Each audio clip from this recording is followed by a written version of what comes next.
can we wish others well? Hello guys, welcome to Yundel channel, and today's share is about being aware to wish well to others even if these people hurt us.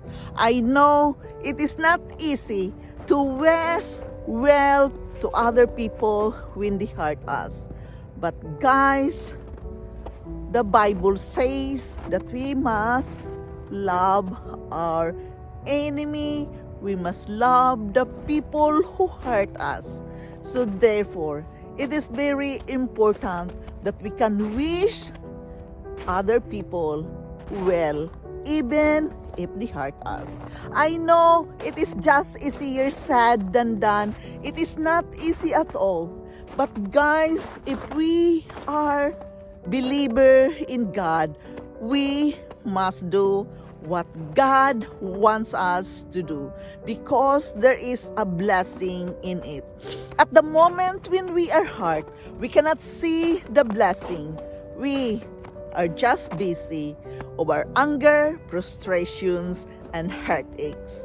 But guys, anyway, even if they hurt us, we can still wish them well in their lives. How can we wish others well? We must begin by focusing our thoughts and wishing ourselves love and kindness by repeating, "Me, I be happy. Me, I be well. Me, I be at ease." Then we must think about the people we love and interact with them. Repeat this positive mantra, wishing ourselves the best. We have to verbalize it. To wish others well, guys, we must begin to wish good things for ourselves first by saying, "Me, I be happy. Me, I be well. And may I be at ease in this very moment." Guys, it is very important that we can speak this positive mantra, wishing ourselves and others the best well for them. We should understand why wishing ourselves and others well. Why? Because there is a blessing in it. Because God told us to do so, to love our enemy, to love other people. God told us to do so. So therefore, it is very important that we can wish them well even it is very hurting to us. Because many people say that helping others through acts of charity or volunteer work makes them feel better and happier. New research goes further and finds that simply wishing someone well may have a similarity positive effects in our mood. Really guys, it's really gives us a positive effects of our moods when we know how to wish others well. The studies have said that those who wish others well, loving kindness had lower anxiety, greater happiness, greater empathy, and higher feelings of caring and connectedness than those in a control condition. We must acknowledge that we feel happy when we wish them well.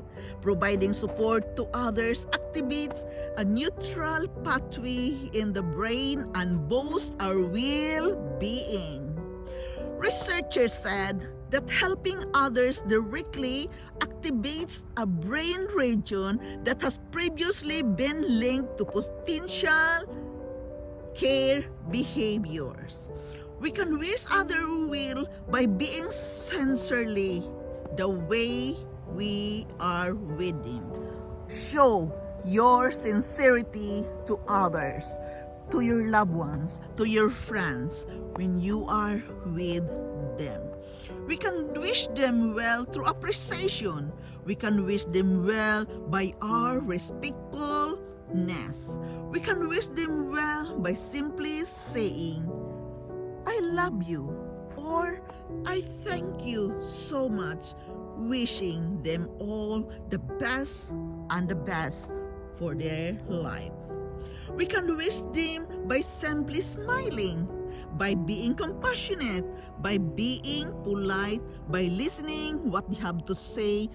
We can wish them well by being just there in their side. Being a kind people to them we meet, it's also a blessing to them, and they can feel that you wish them well. We can wish them well by supporting their charity. We can wish them well by volunteering our time to help them, and we can wish them well by donating to a cause close to your heart.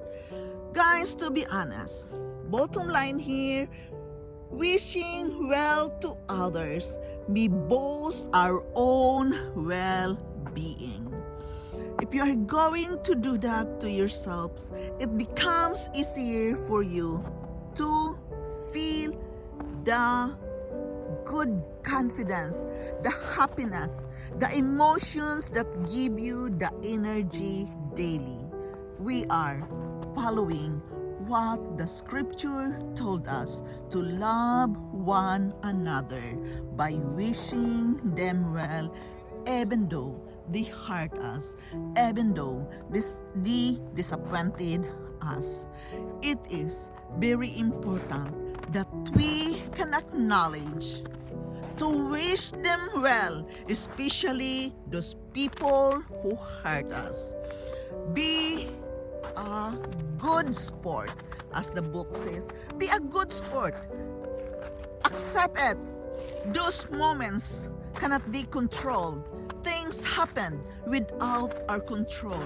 Anyhow, wish them well, even it is very hard. It is just a mindset work, but everything, guys, becomes easier if you are a believer in God, because you know God is love, and God is always wishing the best of us every day. God loves us. He wishes all the best for us. So therefore, it is just easier for us as well to wish other well. So guys, be mindful. Take a moment of yourself. Take a moment to take a look around you to those people who needed you the most. Just wish them well, especially when they are in their trials and challenges in life. Wish them well every day. Just be there with them through messages, through notes, to a phone call, or call them just to wish them well. How can we wish others well? Guys, for me, there you are again. We must begin with the love of God. If you love God, if you love yourself, no matter what, let the anger pass by. Heal your wounded heart and bless them, even if they hurt you. Yes, it is not easy, of course, to say, I wish the best of you when you are hurt, right? But guys, I believe in God, and I believe God is love. If we can acknowledge that God created us equally and He loved us equally as well, it becomes easier for us to wish others well, even if they hurt us. So guys, this is just my share from my own reading, and of course I am sharing this with you because I am working with myself. It is not easy at all to wish other well when they hurt you, to wish other well when you are disappointed. No, it is a mindset work. It is a work with our feelings and emotion that first of all, we must forgive ourselves. We must forgive them.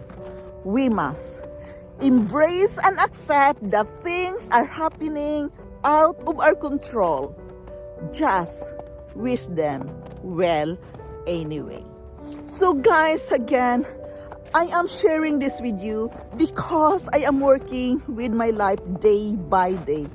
To live our best life, we must do the work and effort with ourselves, and it always begin from our mind.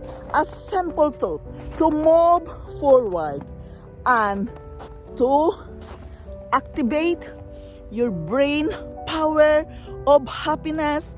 It becomes easier to activate that when we can do the work to wish other well.